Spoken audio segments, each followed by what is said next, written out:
তথাকথিত উন্নয়নের ফানুষে, তথাকথিত বক্তৃতার মালা, মানে এগুলোতে আপনারা বিশ্বাস না করে আপনারা খোঁজ নেবেন যে কারা আসলে কি করতেছে, সমাজের জন্য কারা কি করতেছে, খোঁজ নিলেই বুঝতে পারবেন। সেই মানুষগুলোকে যদি আপনারা সহযোগিতা করেন, তাহলে ইনশাল্লাহ একদিন এমন আসবে যে এগুলো আর আমরা ব্যক্তি পর্যায়ে করা লাগবে না, রাষ্ট্রই খুঁজে খুঁজে কার বাড়ি নাই, কার ঘর নাই, কার ব্যবসা দরকার, কার চাকরি দরকার, রাষ্ট্রের দায়িত্ব এগুলো করা, রাষ্ট্র করবে। আমরা সেই রাষ্ট্র বানাবার জন্যই চেষ্টায় আছি।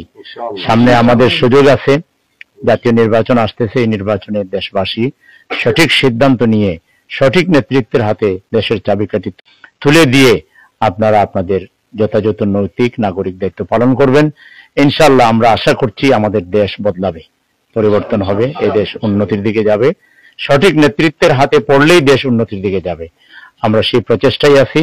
আল্লাহ আমাদের সকলের জন্য সহায় হন। যে 70টা টিউবওয়েল এবং 70টা বাড়ি নির্মাণ করে দেওয়া হয়েছে, আরো বেশ কিছু বাড়ি নির্মাণের পরিকল্পনা আমাদের আছে।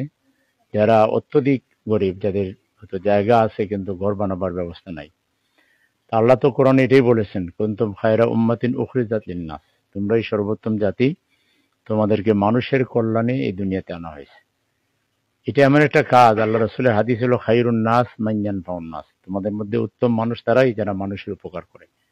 আজকে আমরা শুনি অনেক উন্নতি হয়েছে, আকাশ সম উন্নতি, কিন্তু এই দেশের বহু মানুষের কোনো ঘর বাড়ি নাই, খোলা আকাশের নিচে বসবাস করে। এই গোলাপগঞ্জ বিয়ানীবাজারের মতো প্রবাসী অধ্যুষিত 2টা এলাকা এখানেও নাই। আলহামদুলিল্লাহ আমাদের কিছু প্রবাসী ভাই এগিয়ে এসেছেন, তারা আমাদের মাধ্যমে এইসব বাড়িঘরগুলো নির্মাণ করে দিচ্ছেন। আমরা যারা এই কাজে মূল দাতা যারা, তাদেরকে আমরা আন্তরিক মোবারকবাদ জানাচ্ছি।